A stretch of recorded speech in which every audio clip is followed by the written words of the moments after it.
Kristiyano dahil alam natin na ang kamatayan ay hindi ang katapusan. Yan lamang po ang simula ng panibagong yugto sa buhay ni Nanay Letty at balang araw tayo po ay merong blessed hope na tayo ay magkakasama-sama sa piling ng Panginoong Jesus.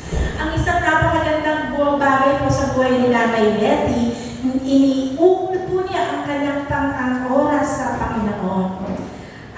Sunday na sa church, Thursday na sa tagapamagitan, Friday na sa Bible study, Saturday na sa Bible study, kulang na lang sumabak sa worship team, sa practice nila. So, palakpakan po natin ang ating Panginoon Diyos sa pagkakasya ng Panginoon. Hallelujah.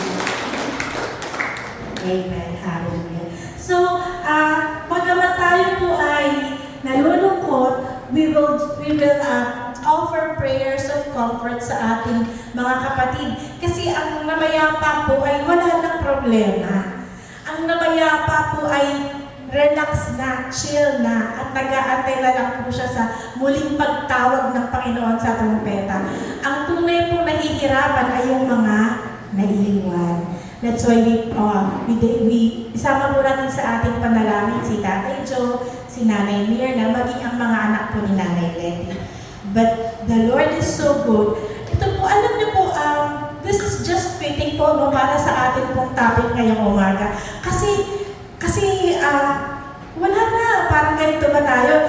Wala na, tapos na, nawala na siya, kinuha na siya ng Panginoon. Doon po ba nagtatapos ang ating pag-asa? Of course not. Amen. Ang sabi po ng Panginoon,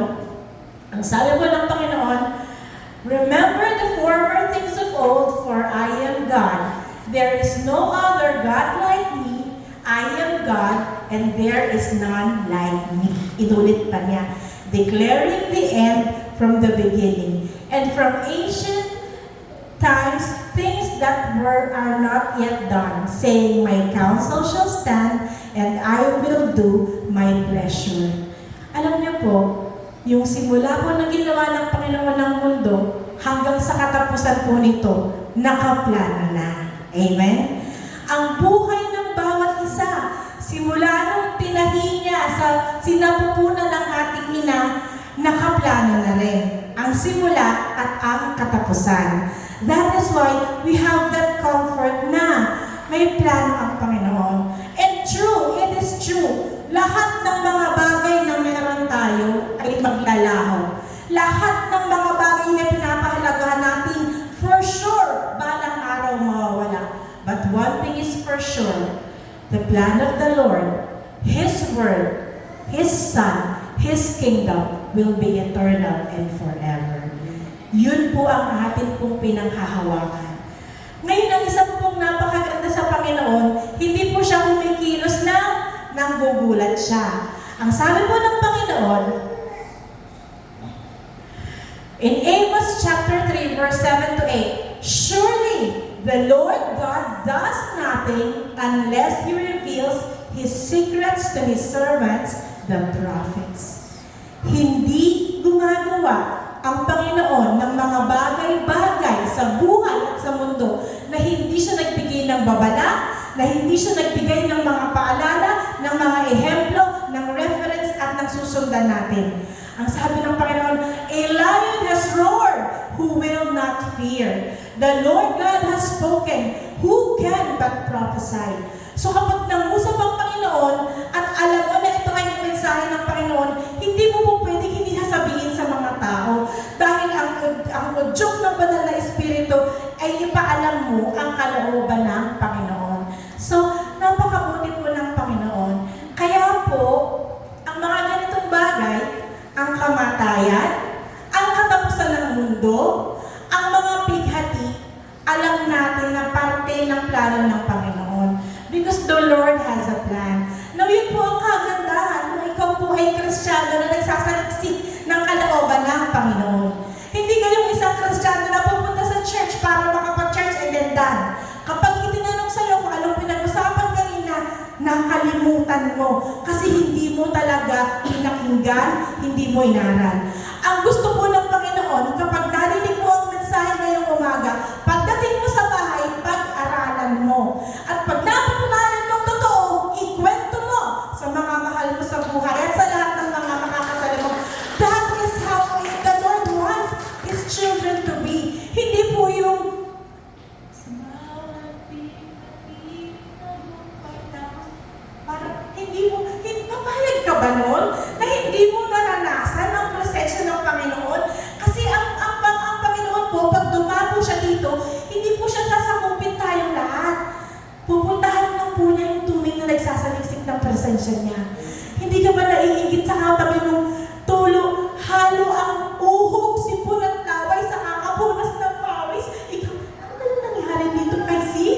di ba? Presensya po ng Panginoon yun. Iba po kapag dumapo ang presensya ng Panginoon. Kaya po, kagaya ng ating laging sinasabi, hindi po tayo tulog na simbahan eh. Hindi po tayo simbahan nakikiayon lang sa anot ng takbo ng mundo. Tayo po ay simbahan na bukas ang mata at nakikinig sa mga paliwanag at babala ng Panginoon. Kaya po ang mga mensahe na maaaring maririnig nyo sa simbahan na ito ay masakit o hindi pa naririnig sa iba.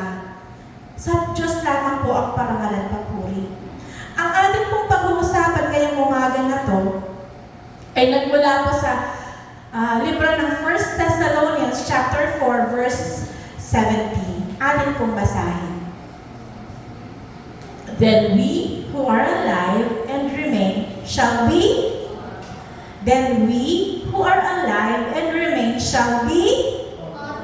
together with them in the clouds to meet the Lord in the air. And thus we shall always be with the Lord.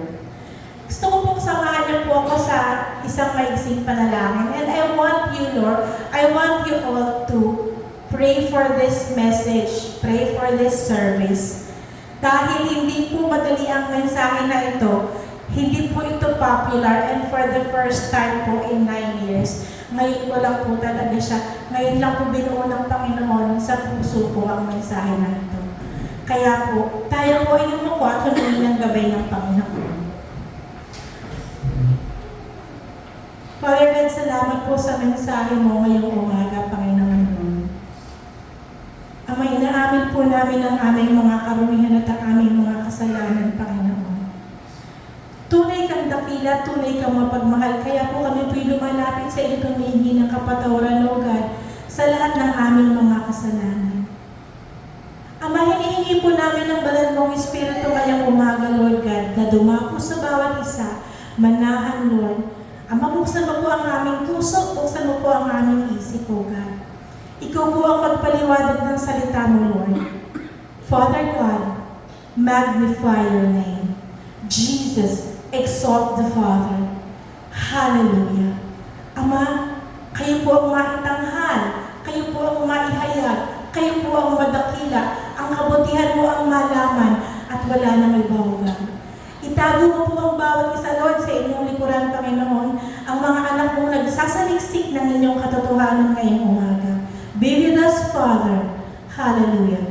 Let the Ruach HaKodesh, the Spirit of the living God, roam around this place, dwell among your children, saturate, and let your power overflow.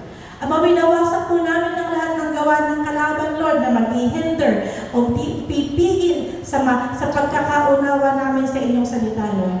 We claim that victory, O God, sa pamamagitan ng dugo ng Panginoong Hesus. Ang lahat ay magsabi ng Amen. Isang malakas ang palakpak po para sa ating Diyos na naman. Hallelujah. Ang pinamagitan po ng ating pag-uusapan ngayon ay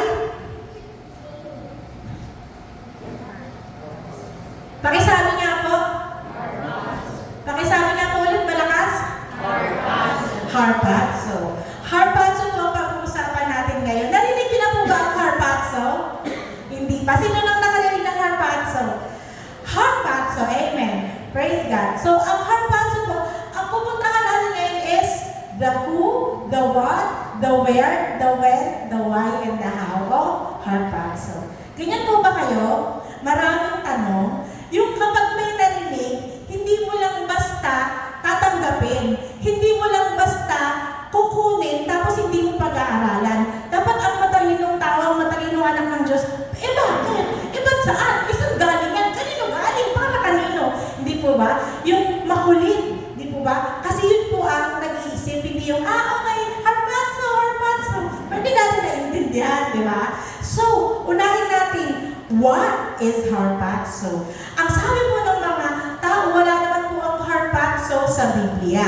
Amen? So, later on, huwag kayong umuwi, tapos hanapin ninyo, iscan ninyo kung nasa ng harpazo, because you will not find harpazo in the Bible. Pero parang ano po, parang rapture. Ang Biblia po ba ay nasa Bible din? Nakita niyo na po ba yung salitang Biblia sa Bible? In fact, wala rin pong salitang Biblia sa Bible. Wala rin pong Trinity sa Bible. So, paano ito na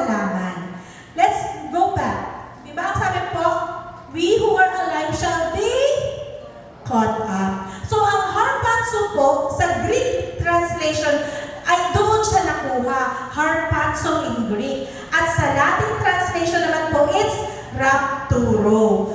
That is where we get the word, the rapture of the church. Ang rapture po, narinig nyo na. Naririnig nyo na po yan, di ba? It is kind of popular, pero hindi talaga popular kasi hindi nga po siya pinag-uusapan. So, today, this morning, we will talk about harpazo. And it is rapture in English, ginuha sa Latin na rapturo, kinuha sa Greek na harpazo. So, when we say come up, harpazo, rapturo, and rapture, we are talking of one same event. Maliwanag po? Amen. So, ang harpazo po in the Greek translation is to seize. Tingnan niyo po, to seize, to snatch, to take away by force. Something that is quickly and forcefully taken. So, ang harpazo po ay isang mabilisang event. Ito po ay bigla kang hahatakin o bigla kang hugutin. To snatch, to take away. Sino na po dito yung na-snatch ang bag habang daladala? Meron na po ba? Yung hawak-hawak mo, tapos biglang inagaw sa'yo, parang ganun po siya kabilis. But in our topic, it is a powerful image of God's intervention. So, harpazo is being caught up. Bakit naman? Ang tanong natin susunod ay, why? Diba? Bakit? Bakit ka i-snatchin? Bakit ka kukunin? Bakit anong meron? Kasi po, meron niyang plano ang Panginoon. So this is the why. The answer for the why kung bakit magkakaroon ng harpazo. Recently po, meron po akong kaibigan na nagsabi sa akin na, sabi niya sa akin, college friend ko po, sabi niya, Dok, talaga bang rise of the evil nga ngayon? So sabi ko, bakit mo naman natanong rise of the evil? Ganyan. So nagkwentuhan kami kasi sabi niya, grabe na ang kasamaan. Agree po ba kayo doon? Grabe na ang kasamaan. Sabi din po ng pinsan ko, same day po nila to sinabi sa akin. Sabi niya, Dok, grabe na ngayon, wala nang pinipili ang krimen. Yung pang-aagaw ng motor, kahit maliwanag, tirik ang araw, nagagawa na ng mga tao. Amen? Ang mga pambabaril nagagawa na. You know why? Kasi po, pasama talaga ng pasama ang ating mundo. Recently po, last April 3, nagkaroon po ng soccer game sa Germany. Maniniwala po ba kayo na ginawa nila ito sa soccer game? Nag-form po sila siguro nakita niyo ito sa Facebook, nakita ni Sir, nakita ni Bro, nag-form sila ng pentagram. Yung pentagram po, yan po yung star ni Satan, yung sign ni Satan. Yan po yung parang parol talaga. So, nag-form sila. At after po nun, meron silang chinak. Alam niyo po yung nakasulat dyan? Yung nasa taas, Hear us, Lucifer, rise from the abyss and accept our souls in Jesus' name. Tapos po, after nun, mula sa pentagram, umahon naman po yung image niya at dun po sa pangalawang message po, draw us to the light, rule over the world, rise from the flames and appear. In Jesus' name. Alam niyo po, mga kapatid, it's just about time. Buksan natin ang mundo. The world will never be the same nung kagaya ng kabataan natin. Na pwede kang maglaro hanggang gabi, uuwi ka ng gabi, okay na okay ka. Ngayon, alanganin ka kapag ang anak mo lumabas, hindi ka na mapakali because the world has really changed. The sad thing po is very proud ang mga Satanists to proclaim their faith in Satan. Amen? Ang tanong, proud po ba ang mga Kristiyano to proclaim their faith in Jesus Christ? Nakakita ka ba ng soccer game na itinaas ang pangalan ni Jesus? Wala. In fact, kapag meron pong player na binabakit ang Panginoong Jesus, alam niyo ginagawa ng mga media, Biblia, kinakat po yung salita dahil nga po ayaw na ayaw nila talaga sa Panginoong Jesus. That is how evil our times are. Amen. So, gusto ko rin po kayong i-inform na last week, nag-crash po yung stock market. Bumagsak po ang stock market. Ito po ay dahil doon sa ipinataw ng President of the United States ng tariff. Hanapin niyo po, tariff. Kasama po tayo dyan. So we expect na sa mga susunod na araw, mas magiging mahal po ang bilihin. Naalala ko, sabi ni Tatay Joe last month, grabe ang mahal ng bilihin. Hintay lang tayo. It is going to rise more. The prices are going to rise more. Hindi po kaila sa inyo na binalita din sa nabala na nakaamba ang China na i-invade ang Taiwan. Alam niyo yan. Ukraine and Russia, Israel and Iran, US and Iran. So, hindi na po maitatago ang peligro na nasa mundo. Hindi na po natin kayang takpan ng pagkukunwari. Kailangan na natin harapin ito. These things are about to happen. I am sorry, pero kahit anong plano mo sa mundo, these things are going to happen. Hindi po plano natin ang masusunod kung hindi ang plano ng Panginoon. Of course, andyan ang pandemic, andyan ang pestilence, and nandyan rin po ang pagyakap ng mga simbahang Kristiyano sa LGBTQ. So, ang sabi po is, since mahal ng Panginoon ang lahat, welcome ang lahat sa simbahan. That is true. Mahal tayong lahat ng Panginoon, tayong lahat na makasalanan, kahit ang lahat ng nandoon sa LGBTQ. But, the Lord wants them to change. Hindi po tatanggapin ng Panginoon sa langit ang isang miyembro ng LGBTQ. Never. Unless He will change. Unless He will come to the knowledge and saving grace of Jesus Christ. Hindi po tayo po pwedeng magsinungaling dahil po ang ipinapahayag natin ay salita ng Diyos. We should pray for our brothers and sisters na nandito po sa sekta na ito. Nandito po sa sitwasyon na ito because the Lord loves them and ayaw ng Panginoon na may magpa-perish. But, sa nakikita po ninyo, di po ba, mas masaya kapag merong LGBTQ sa isang organization. Mas sikat kapag merong LGBTQ kasi nga po, binabaliktad ng mundo. Kung ano yung mali, yun ang itinataas. Kung ano ang tama, yun ang binababa. Didn't you know na sa UK po, bawal na pong mag-preach sa kalsada? Bawal mag-preach sa kalsada, pero sa isang soccer game, pwede mong itaas ang pangalan ni Satan. That is how evil the world is. Minsan, napag-usapan rin po namin na ang kasalanan po ay nino-normalize na ngayon. Amen? Ano pong ibig sabihin ng kasalanan na nino-normalize? Nino-normalize na po ngayon ang premarital sex. Ang ibig sabihin, kung mga kabataan, normal na yan.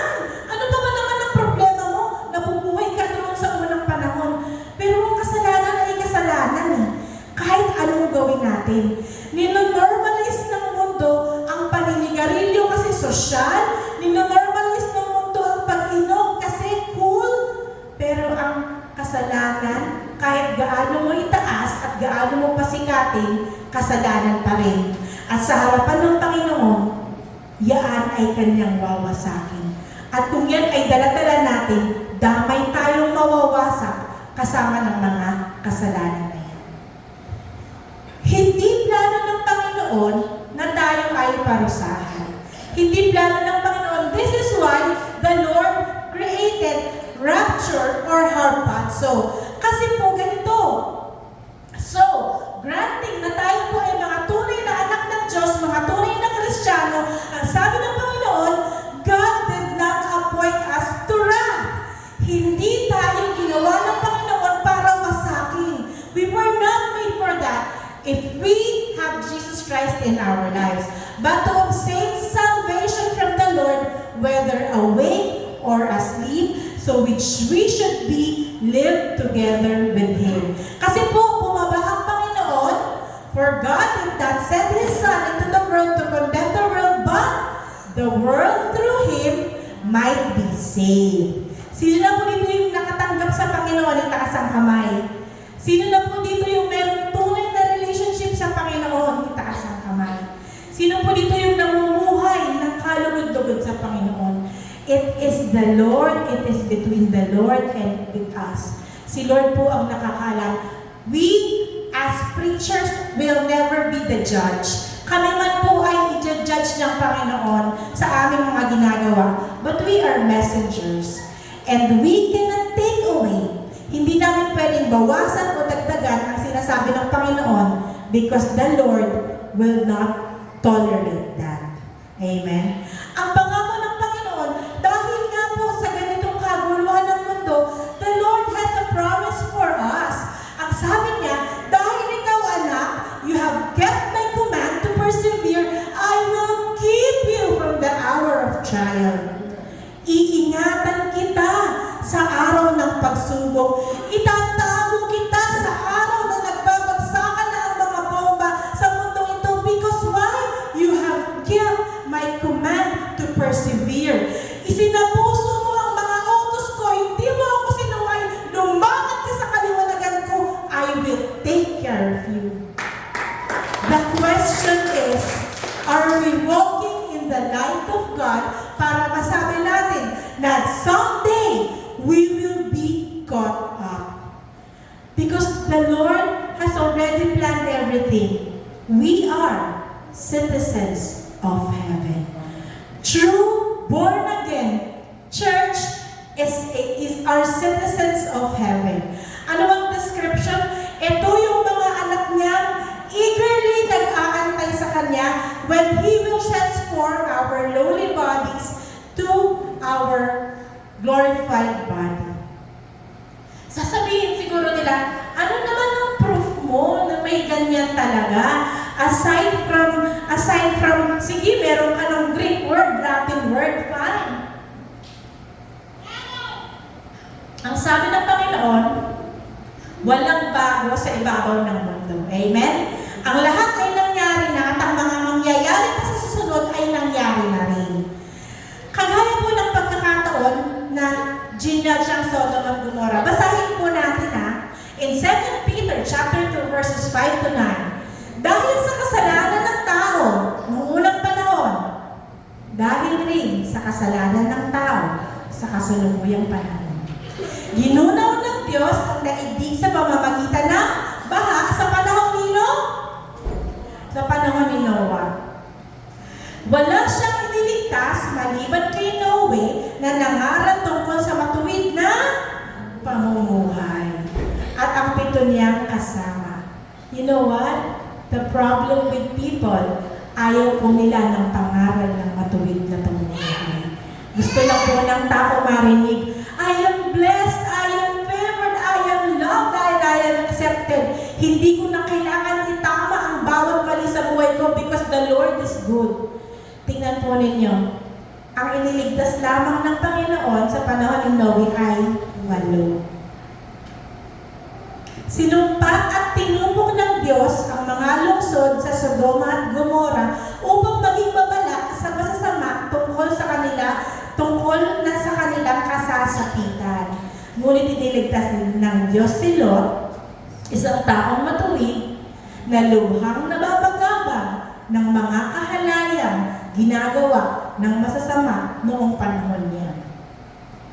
Kapag tayo ay nakakakita ng mga karumal-dumal na kasalanan o yung mga bagay na karumal-dumal sa Panginoon, tayo ba ay nababagabang? O normal na lang din sa atin?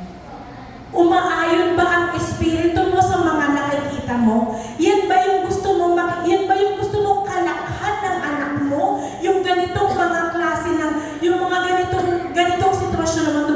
Of course, hindi. Naghirap ang kalooban ng matuwid na tao ito sa kasamaan na saksihan niya araw-araw habang siya'y nakatira doon. Kaya, alam ng Panginoon kung paano ililipat ang mga tapat sa Kanya. The Lord knows how to protect us and save us. Kagaya ng Sodom at Gomorrah, kagaya sa panahon ni Noe, nangyari na po iyon, mangyayari po ulit. Ang tanong, kailan? Kailan naman ito mangyayari? So, kagaya po ng sabi ko kanina, pag-aralan po ninyo ito, ang ating pong preaching, makikita po ninyo sa ating YouTube account. Ngayon po, pwede po ninyong pag-aralan ulit para sabayan yung mga verses. So, you for yourselves know kung tama po ang mga ito. Because we are like Bereans. So, kailan ito mangyayari? Hindi po ba nabanggit natin nung sa end of the age, mauuna po ang rapture, susunod ang Great Tribulation, second coming, millennial kingdom, judgment seat of Christ, the great white throne of judgment, and on to eternity. Ito po yung pagkakasunod-sunod niya. Nadaanan rin po natin, yun pong first fruit, nung panahon po na ang Panginoong Jesus ay nabuhay at isinama niya yung mga Old Testament saints. The second harvest is the rapture or the translation or the harpazo or the rapture of church. Ito po yung mangyayari bago pa magkagulo o pumutok ang mga bomba sa mundo ito. And yun po stage 3 po is yun po yung gleanings o yung mga tira-tirahan as we've talked about. Ito po yung mga tribulation saints. So ang sabi ng Panginoon in Mark 13:32, but of that day and hour, no one knows. Ito po ay isang idiomatic expression sa mga kasalan sa Galilee dahil nga po, ang pagkakasal po doon ay tatay lamang nakakaalam kung kailan mangyayari. But we know that Jesus Christ, the Father and the Holy Spirit are one. But does this give us the reason para wag magbantay? Hindi naman pala alam kung kailan darating, bakit pa natin aantayin? Hindi naman pala natin pwedeng malaman dahil ang Panginoon lang. Bakit pa tayo mamumuhay ng tama para sa Kanya? Will that be a reason para mamuhay tayo ng hindi ka aya-aya sa Kanya? Ang sabi po in Revelation chapter 16 verse 15, behold, I am coming as a thief. Ano po ang thief? Magnanakaw. Blessed is he who watches and keep his garments, lest he walk naked and they see his shame. Si Jesus po ba ay sinasaling tulad sa isang magnanakaw? Ang sinasaling tulad po dito ay ang kanyang pagdating. Kagaya po ng pagpanaw ni Nanay Letty. Meron po ba ditong nakaramdam o nakaalam na siya po ay kukunin na ng Panginoon nung Lunes, nung Martes? Martes po ba? Martes? Hindi po ba lahat tayo ay nabigla? Lahat tayo ay walang kamalay-malay. Lahat tayo ay na-shock talaga dahil, patay na si Nanay Letty. Ganon rin po ang pagbabalik ng Panginoon. Everything was normal. Nasa ilog siya. Nagsasaya siya. Everything was going as planned. Masaya silang kumain at gusto na nilang maligo. But the time of the Lord, the appointed time of the Lord came. That is how the rapture of the church will happen. Kahit po ganito ka-normal ang sitwasyon, it can happen any moment. It can happen any minute. There is no prerequisite for the rapture to occur. Ang sabi ng Panginoon in John 10:10, the thief does not come except to steal, to kill, and to destroy. I have come that they may have life and that they may have it more abundantly. Ang Panginoong Jesus, dumarating ng parang magnanakaw, pero ang magnanakaw o ang demonyo ay talagang nagnanakaw ng mga bagay na hindi sa Kanya. Nagnanakaw siya ng kapayapaan mo.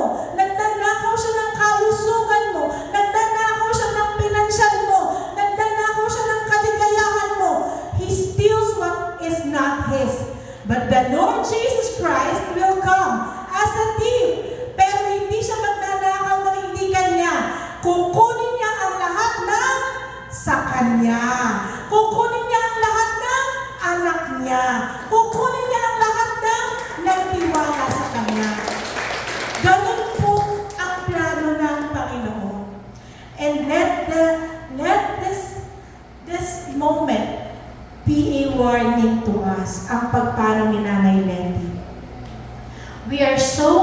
blessed to have known Nanay Letty. Lahat tayo ay nabahagian niya ng napakalambing at tamis niyang ngiti. Tama? But we are also blessed by the example of the life that she lived. Ibinuhos niya ang kanyang oras sa Panginoong Jesus. At dahil doon, meron tayong pag-asa na balang araw, magkikita-kita tayo muli kasama ng Panginoon. So, ang sabi ng Panginoon, remember therefore how you have received and heard, and hold fast and repent. Because, therefore, if you will not watch, I will come upon you as a thief.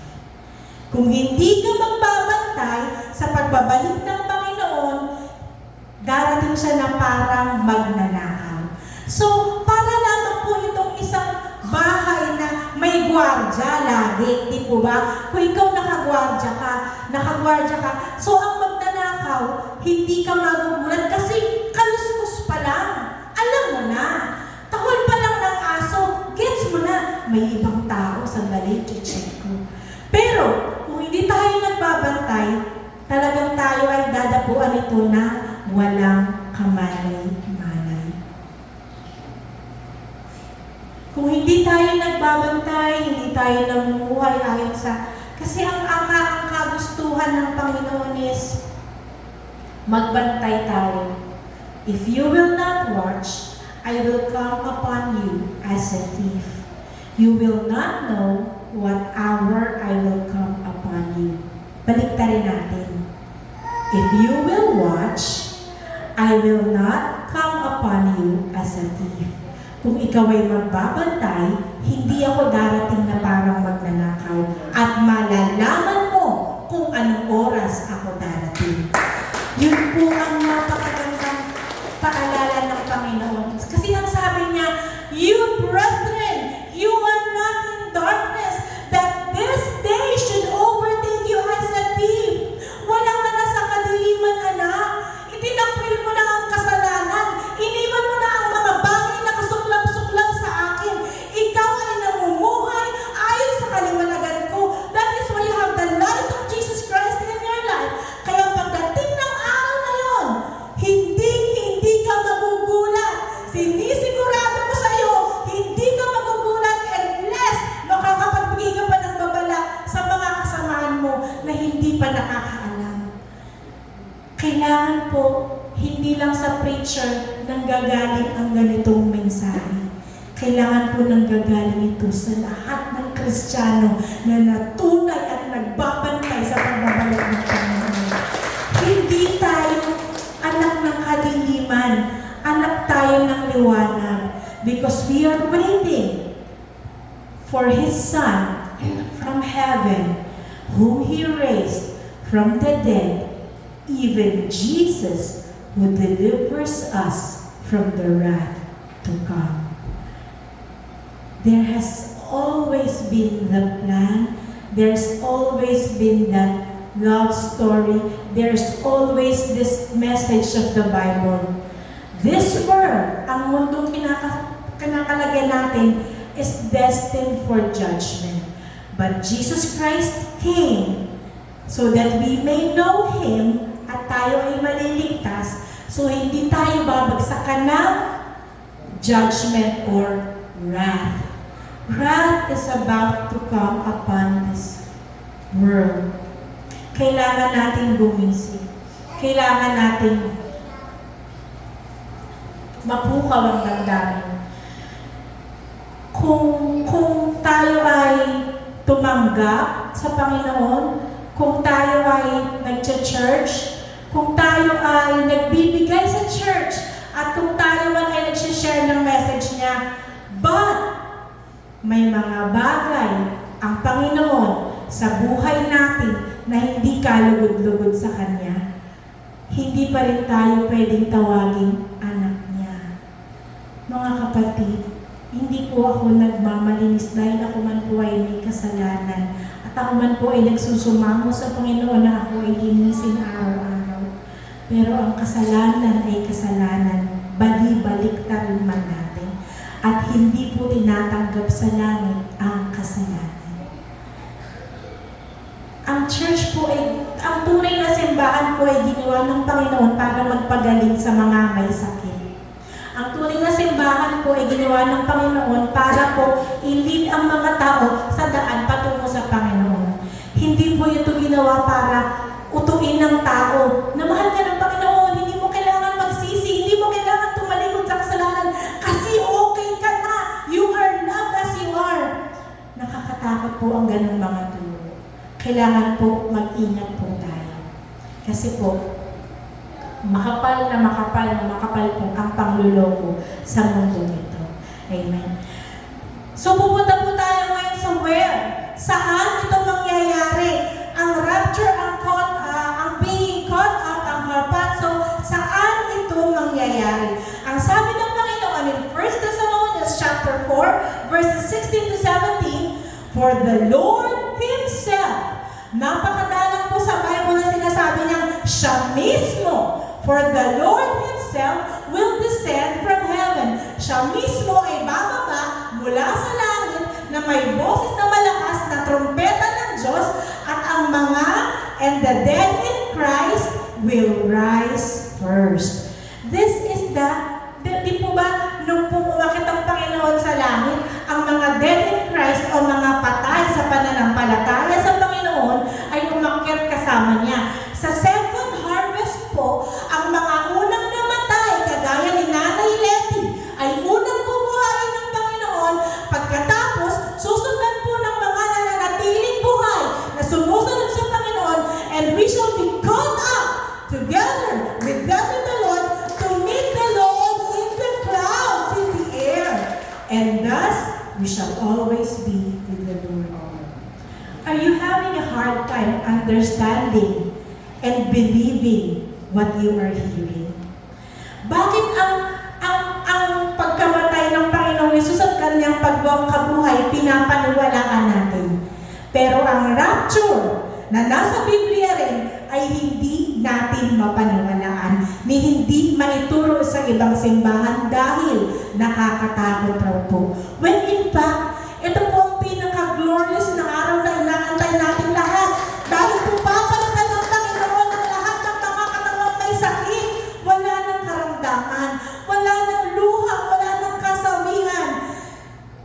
Being caught up is not equal or synonymous to dying. Hindi po ito yung mapupunta ka 6 feet under the ground at uuudin ka.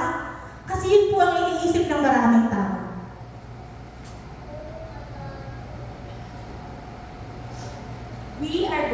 We are going to meet the Lord in the air.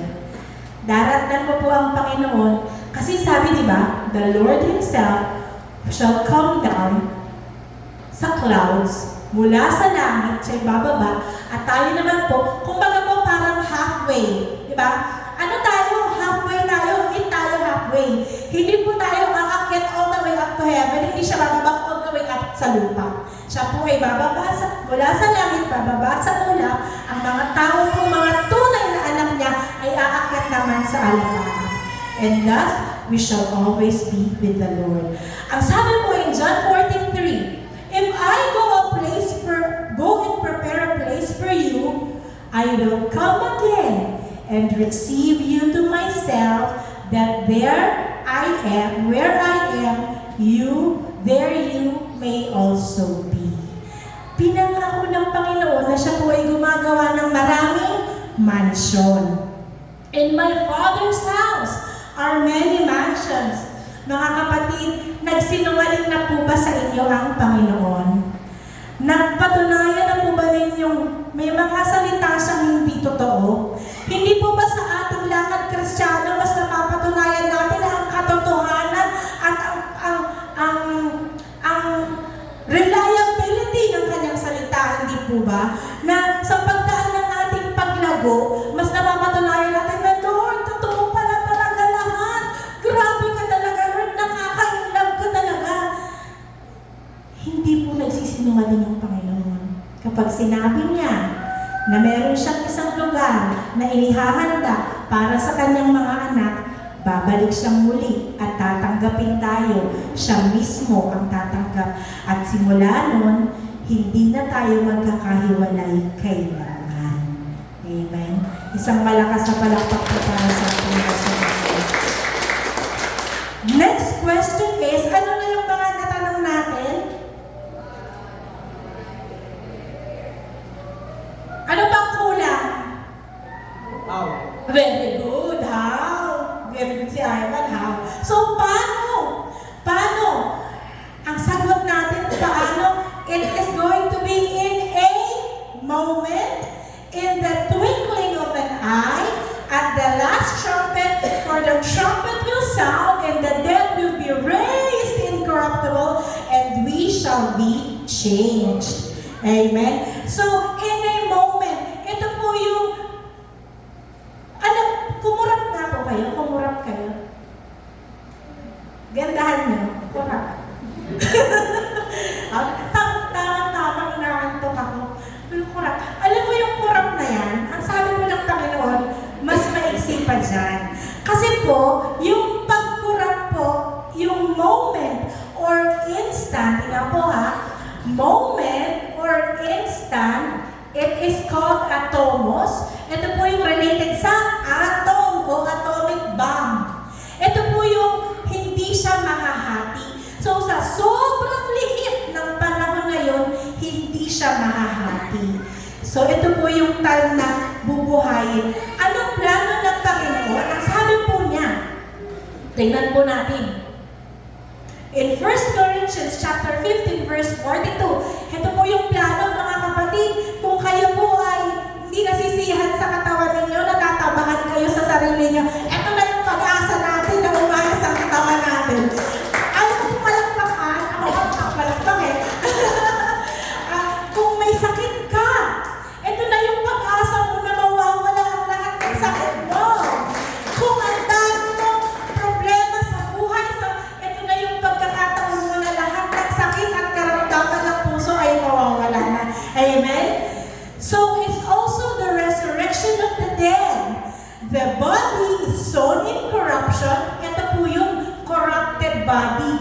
In flesh, nagkakasala, nabubulok, nalalagas ang ngipin, nalalagas ang buhok, sumasakit ang tuhod. This is the corrupted body. The body is sown in corruption. It is going to be raised in corruption. In incorruption, wala na pong mga pagkakasakit. It is sown in dishonor. It will be raised in glory. Naku, nasubukan mo na ba? Wala pa, hindi pa natin nararanasan yan yung being raised in glory. It is sown in weakness. It's going to be raised in power.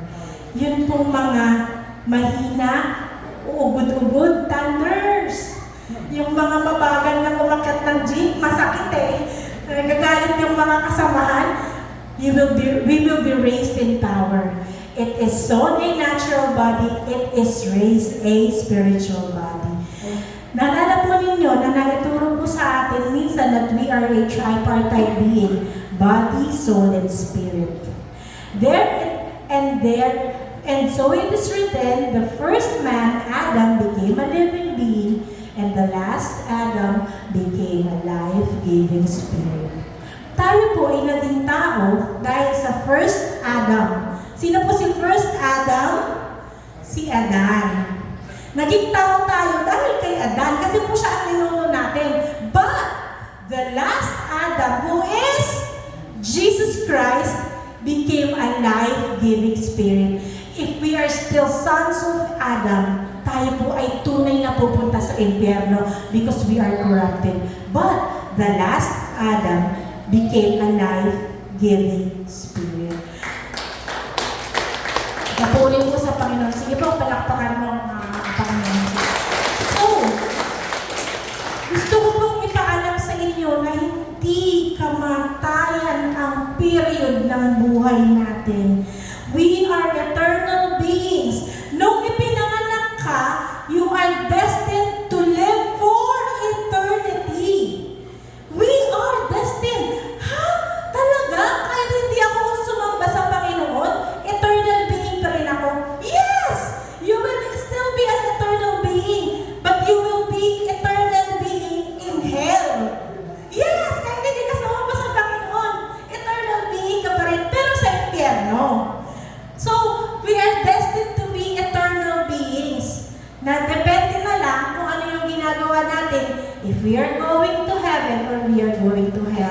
but we will all live for eternity.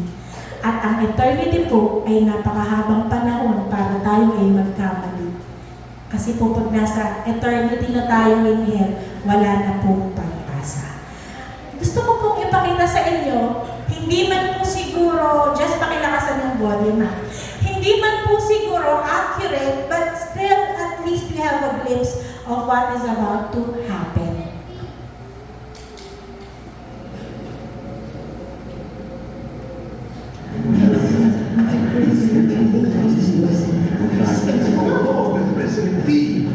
He has appeared to Simon.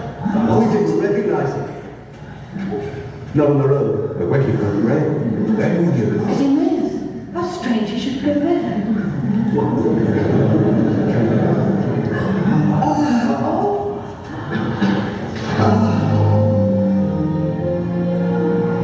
Peace be with you.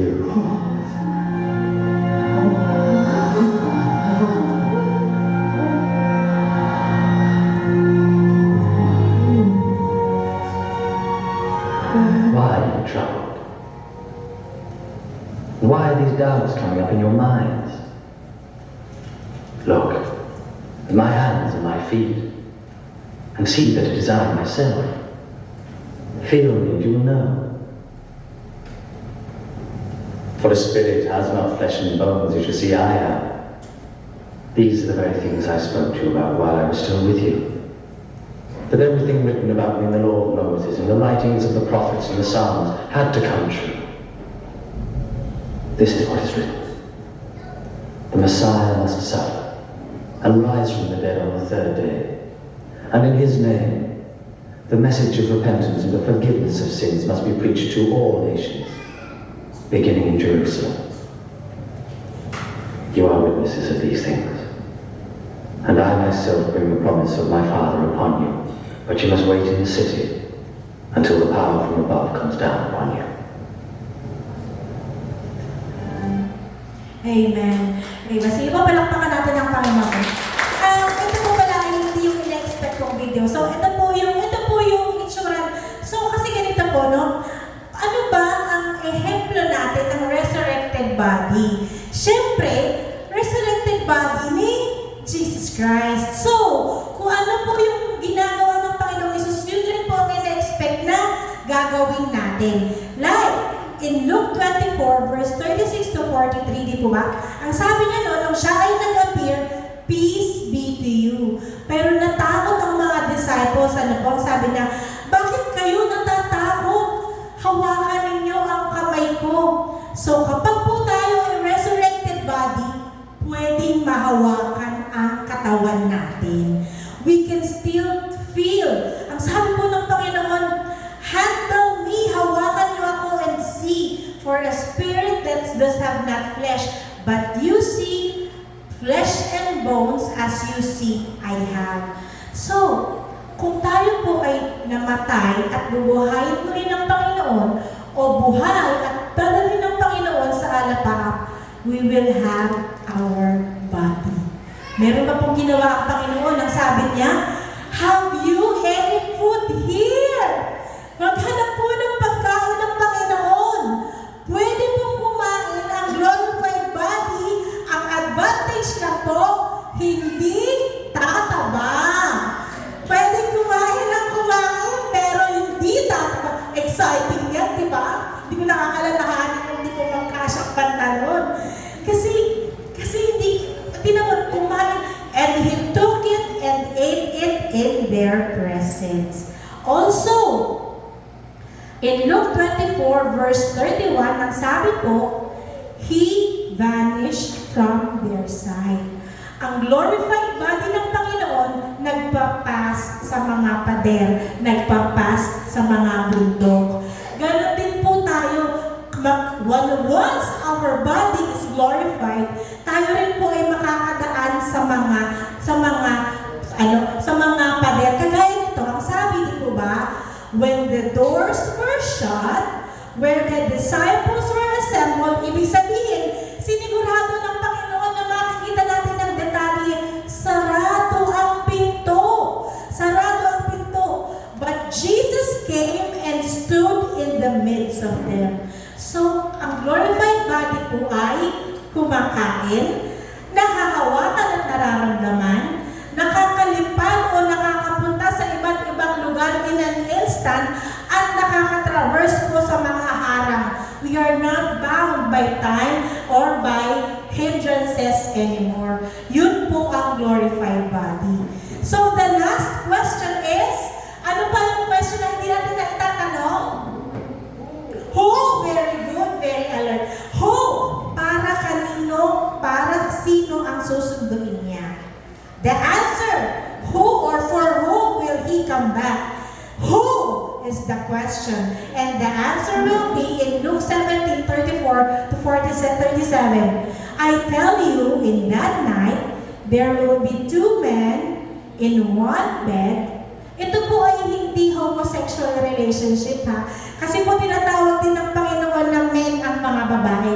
My men, pag sabi po niyang ganun, these are my children, my men, babae at lalaki po yun. So ito po, one man in one bed, and one will be taken and the other will be left.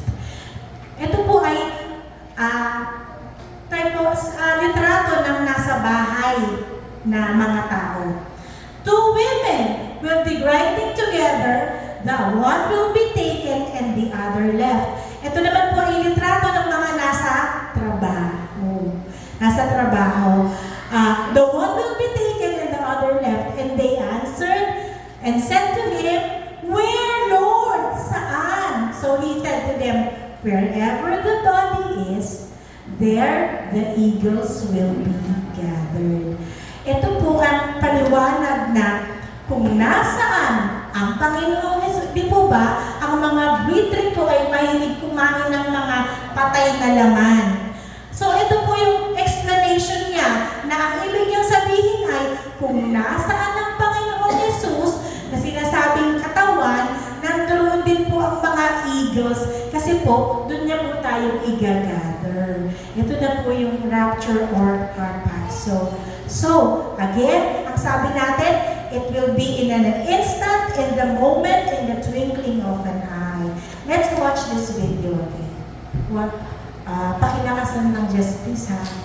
Jesus Christ is coming back for his church. The Bible says in Matthew chapter 24, verse 42, "Watch therefore, for you do not know the hour your Lord is coming." I want you to know, church, that Jesus Christ could come this month, or he might come next week, or he could even come.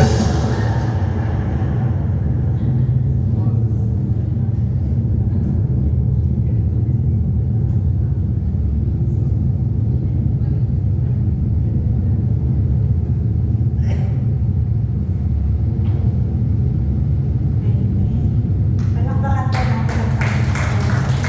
And in that moment, tapos na po ang pag-aantay. And the 7 years of great tribulation is going to begin. Ngayon po, bibilang lang ng 7 years at pagkatapos po, second coming na. So, balikan natin yung ating, bakit sa isang church, may nakuha at meron ding naiwan. Balikan natin. Balikan po natin yung, so I tell you, one will be taken and the other will be left. Sa bed man o sa trabaho man. Ang sabi po sa taken in Greek is, sa Strong's po, in Greek is lambano. To receive, taken, di ba? Nakita niyo po, di ba, ang sabi natin kaya, you will be snatched forcefully, biglaan, malakas. Biglaan siya, talagang kagaya ng pagkagulat nyo kanina na pasigaw. Parang ganoon po, ano? They will be taken and tingnan niyo po ito, ha? They are going to be associated with oneself as a companion. They are going to be taken to marry as a wife. Hindi po ba lagi nating sinasabi that we are the bride of Christ? Not this church. Not this church. Each and everyone, kahit nasa ibang relihiyon, kung tunay na sumusunod sa Panginoon, they are the bride of Christ. At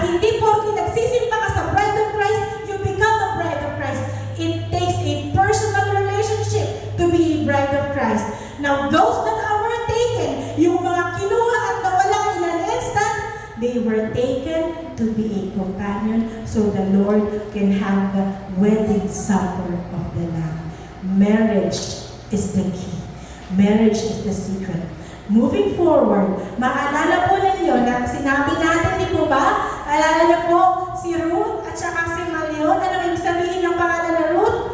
Companion or a friend.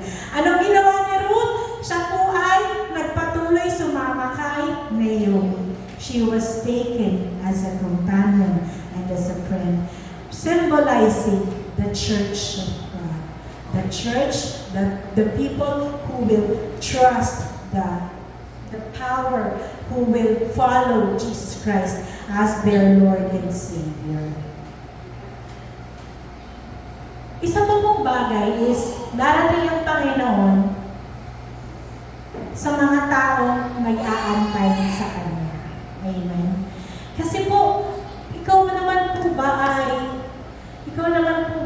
darating para sa isang taong walang pakialam sa pagbabalik mo?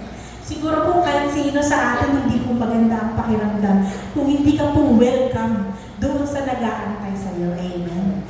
Kagaya ni Sister Mitzi, di ba? Si Brother Mark, siguro pag dumating si Brother Mark na, oh, ba't nandito ka? Di ba hindi ka pa darating? Ano ka ba? Marami mo na. Di ba? Magagalit. Maiinis si Brother Mark kasi, hala, hindi ka man lang happy na dumating ako, di ba? So, ganun po kailangan eagerly waiting. Pero tingnan po natin ha, to those who eagerly wait for Him, He will appear a second time apart from sin. Wala pong kasalanan na involved dito because He came to save us. This is the appearance of the Lord the second time in the clouds to save and to give salvation. On the second coming, He will appear not to save but to judge the world. We want to see the Lord in the rapture, in the harpazo of the church. This is our blessed hope. Ito ang blessed hope mo na kahit gaano ka mahal ang bilihin, na kahit gaano kasama ang mundo, na kahit gaano binabaliktad ng kalaban ng mundo, this is our hope na tayo ay iniligtas ng Panginoon. Na kahit na nagbabagsakan ng nuclear bomb, hindi ka matatakot. Why? You have a promise of the Lord. Meron akong pangako ng Panginoon eh. Hindi ako natatakot na mabalitaan ko yung wars and rumors of wars. Why? I know the promise of the Lord. I know the plan of the Lord. Kaya hindi ako matatakot, hindi ako mag-aalala. Amen? To be left behind means to forsake, to lay aside, to leave, to omit, to send away, to remit, and to suffer. So, mga naiwanan, kaya po ganun yung reaction nila nung na-realize nilang naiwanan sila because they know what is about to come. This is our warning. Ang sabi po ng Panginoon in Luke 21, verse 24-26, But take heed to yourselves, lest your hearts will be weighed down with carousing, drunkenness, and cares of this life. Mag-ingat tayo na tayo ay masyadong napupukaw ng mga bagay na namakamundo at ng mga pagkalango sa mga bagay ng mundo. Hindi po masamang yumaman, hindi po masamang mangarap, hindi po masama na ibigay mo yung best mo para sa family mo. Ang masama po is nauuna na ang mga bagay na ito kesa sa Panginoon. Yun ang masama. And that day come on you unexpectedly. Ang sabi po, hindi natin inaasahan. For it will come as a snare o patibong sa lahat ng nasa mundo. Kaya ang bili ng Panginoon, watch, therefore, and pray always, that we may be accounted worthy to escape all the things that will come to pass. Simple lamang po ang gagawin natin to escape all of this. It is to watch and pray and put our faith and trust in Jesus Christ. Sino ba yung mga taong maiiwanan sa dulo ng panahon? Badaanan po natin kung sino ba yung sinasabi ng Biblia na maiiwanan sa dulo ng panahon. In 2 Timothy chapter 3, verse 1-5, But know this, that in the last days, perilous times will come, for men will be lovers of themselves. Mahal na mahal ang sarili. Puro sarili ang mahalaga. Hindi lang po ito selfie. It transcends sa kalooban. Ako lagi ang mahalaga, ako lagi ang dapat nakikilala, ako lagi ang naiitaas, damdamin ko lagi ang kinukonsider, ako lang ang mahalaga, kailangan pakinggan ninyo ako. Lovers of money, mapagmahal, higit pa, mapagmahal sa pera. Again, hindi masamang magkaroon ng maraming pera. Pero ang pera po kasi is a tool. Hindi mo siya po pwedeng maging Diyos. Hindi mo pwede na nandun ang security mo wala sa Panginoon. Pero naku, nakatapong 3 million. So, palagay ko, safe na ako. Ano lang mangyari, okay na ako. Ang security natin is nasa Panginoon at wala sa pera. Amen? The people in the last days will be boasters. Mayayabang. They are proud, blasphemers, nagsasabi ng mga masasamang bagay sa Panginoon, disobedient to parents. Ang mga kabataan daw sa panahon na ito ay mga mas sumusuway sa magulang. Kaya nga, tayo na bilang nandirito at nalalaman natin ang inuutos ng Biblia, huwag tayong susuway sa magulang. Because we do not want to be part of these people na itatakwil ng Panginoon. This will be unthankful, hindi marunong magpasalamat, hindi marunong maka-appreciate at walang gratitude na ini-express sa magulang, sa kapatid, sa mga gumagawa ng pabor sa kanila. Unholy. In the last days, the people will live unholy lives. Normal ang premarital sex, normal ang drugs, normal ang sugat, normal ang lahat ng mga kabulukan sa mundo. Unforgiving. Hindi kayang magpatawad. Hindi kayang tumanggap ng pagkakamali. Hindi kayang magbaba ng sariling pride. Hindi kayang tanggapin na nagkamali o hindi kayang tanggapin na nagkamali ang iba at pwede naman siyang magpatawad. Slanderers. Thank you, Belen. Slanderers. Kung ano-ano ang sinasabi, mapanirang puri. Matalikod siya itong sinasabi niya sa kabila, matalikod siya itong sasabihin niya sa kabila. Walang self-control. Hindi kayang mag-control. Brutal. Ayaw ng kabutihan. Mga traidor, matitigas ang ulo, mayayabang mga ligaw, at nagmamahal sa kalayawan imbis na sa Panginoon. Having a form of godliness, but denying its power thereof. Bakit sinasabing having a form of godliness? Nagsisimba, umaawit, nagbabasa ng Biblia, nagsishare ng mga Bible verses, but denying the power of the Lord. From these people, turn away. We do not want to be these kind of people. While we still have time, it is between you and the Lord, between the Lord and me. Alam ng Panginoon kung anong daladala ko sa puso ko. Alam ng Panginoon ang daladala ng bawat isa sa puso. Huwag nating hayaan na mangyari ang mga bagay nito. Because God is not mocked. Hindi natin po pwedeng utuin ang Panginoon. Nagsisimba ako, Lord. Umaawit ako, tumutugtog ako, nagbibigay ako, nagpipreach ako, tumutulong ako. Ikaw ang isinashare ko, Lord God. Hindi natin pwedeng i-mock ang Panginoon. Because the heart is deceitful above all things and desperately wicked. Who can know it? I, the Lord, search the heart. I test the mind. Ano man ang ginagawa natin at sinasabi natin, hindi natin maitatago sa Panginoon ang laman ng ating puso at isip. Ang sabi ng Panginoon in Romans chapter 10 verse 83, the word is near you, in your mouth and in your heart. That is the word of faith. But your heart is far from me. Ang sabi ng Panginoon, kilala niya ang mga taong malapit lang siya sa bibig, malapit lang siya sa salita, pero sa puso ay malayo naman.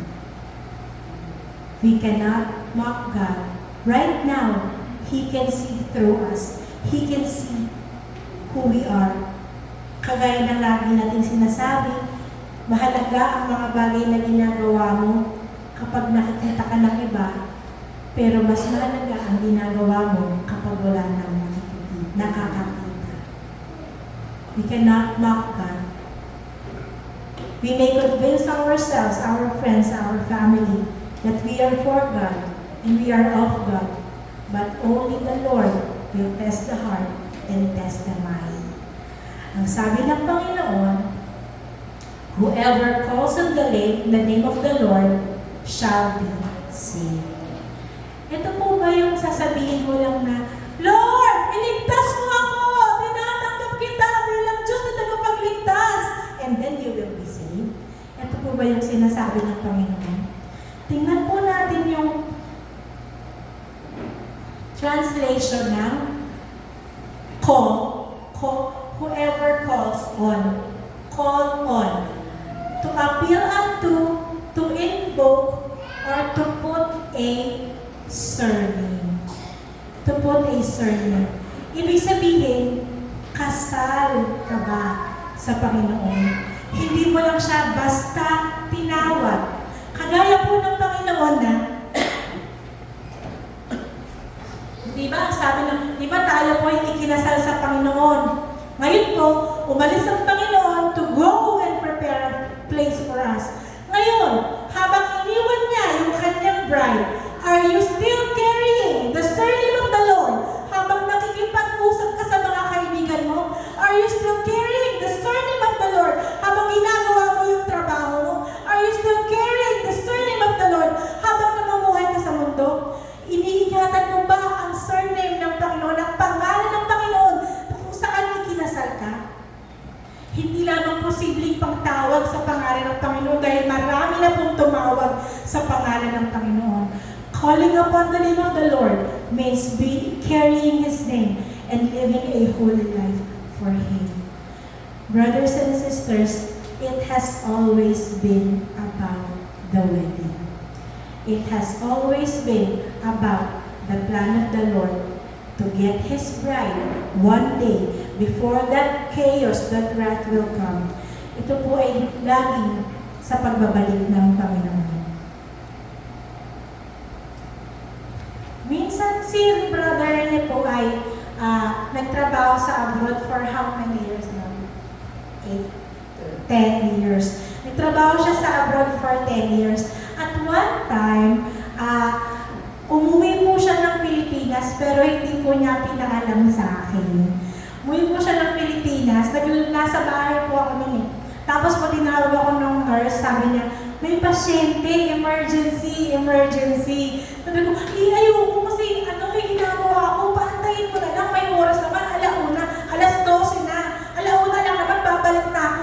Sabi niya, Dok, hindi, iba talaga itong emergency, please pumunta ka na. Sabi ko, kakakulit ng nurse po, napilitan din ako pumunta.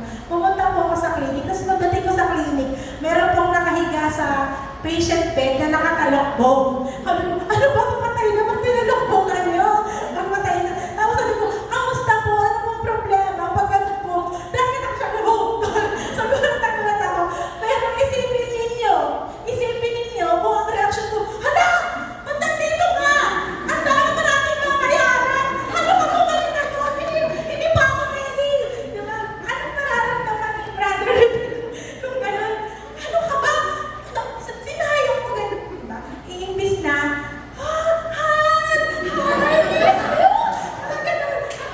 miss kita. Di ba ba? Iba po yung reaction, di ba? Iba yung kasiyahan. Higit pa po doon ang Panginoon na uuwi siya, babalikan niya yung bride na iniwan niya. Tapos daratnan niya na hindi handa. Lord, wag muna, pwede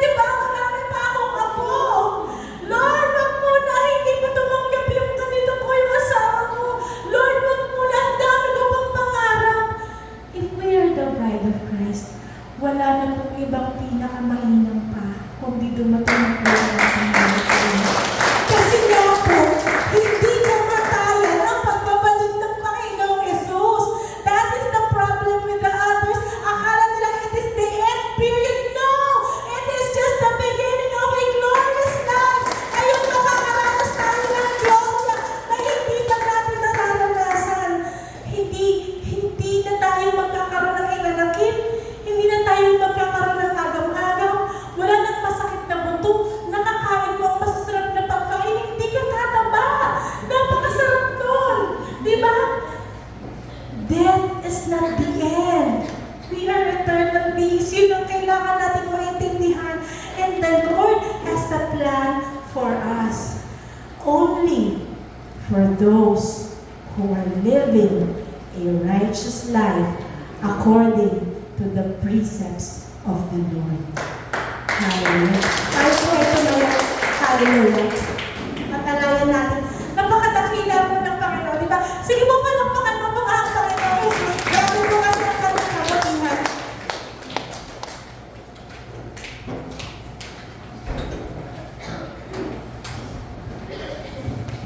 Ang pagbabalik po ng Panginoon at ang pag-appear niya sa alapahan is the most glorious thing that we can ever experience in our life. Wala na pong ibang kasarapan dito. Ang problem lang po is na may mislead ang mga tao sa katotohanan ng kanyang plano. Hallelujah. The Lord is really gracious na po. Napakabuti ng Panginoon. Napakabuti ng Panginoon sa ating buhay. Hallelujah. Dahil alam niya ang ating karumihan, binibigyan niya tayo ng pagkakataon para iayos sa ating buhay. It is indeed true na konti lamang ang maliligtas. Kahit sa isang church, for sure, hindi lahat. But the Lord in His abounding grace, hindi natin pwedeng tawaran. Ano man ang nagawa nating pagkakamali, o ano man ang mga bagay na ginagawa natin na hindi kalugod-lugod sa Kanya, He is giving us that chance to repent and turn to Him and turn away from our sins. Hallelujah. Tunay na dakila ang Panginoon. Napakasarap damhin ng Kanyang pagmamahal. Napakasarap unawain ng Kanyang mga salita. Salamat, Banal mong Espiritu. Salamat sa inyong gabay sa pagpapaunawa sa amin. Ama, kami po ay tunay na nagagalak. Ang aming puso ay tunay na nagpupuri. Hallelujah.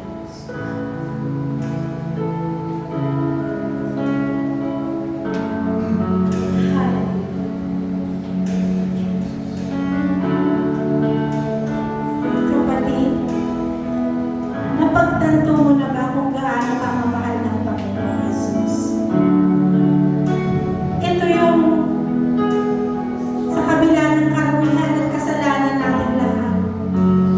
Handa nang yakapin tayo, handa nang patawarin ang kasalanan natin, lumapit lamang tayo. Nagawa mo na bang lumapit ng buong buo sa Panginoon at magtiwala ng buong buo sa Kanyang plano? Dahil ang plano ng Panginoon ay kamanghaman. Hallelujah.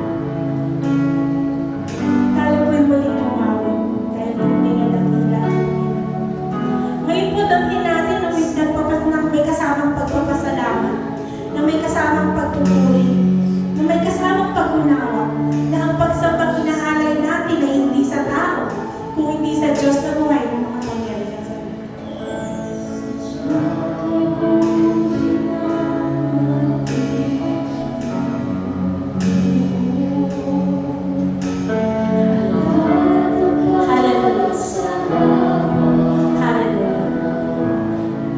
Meron po ba dito gusto mong hingin ng kapatawaran sa Panginoon sa kanyang mga kasalanan at muli tanggapin ng Panginoon sa kanyang buhay bago tayo magpatuloy? Meron po ba dito yung tunay na gustong isuko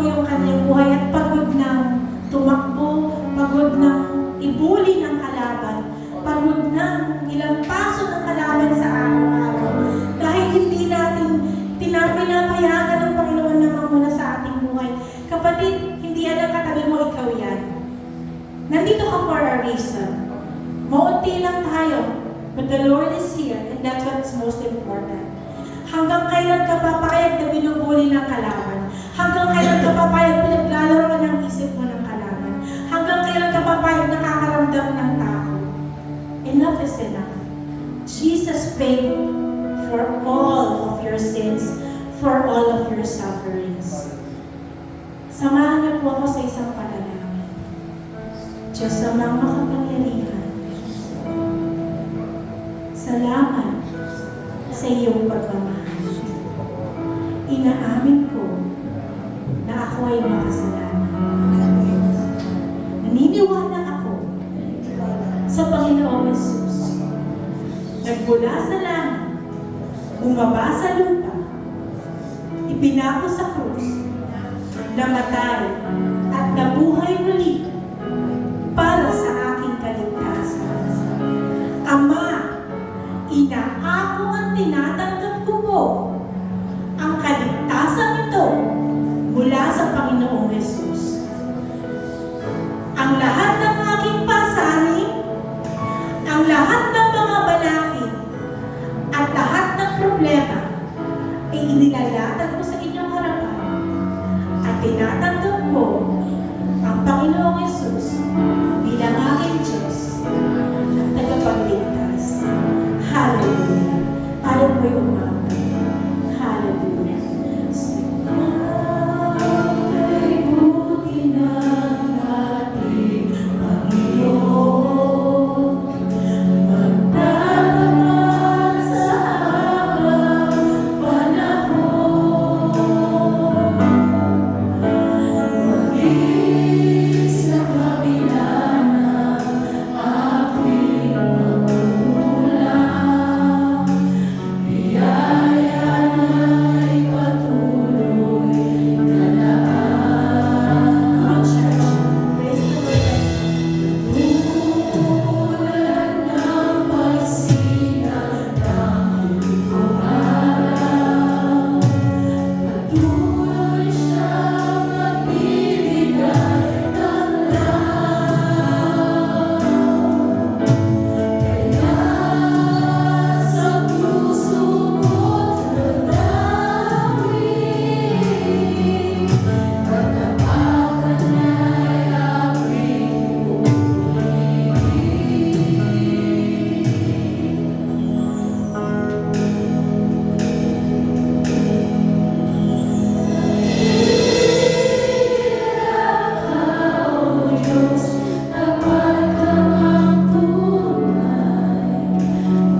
your life, your body, your blood. Hayaan mo, Lord, na ang kapangyarihan nito ay pumo sa amin ngayon at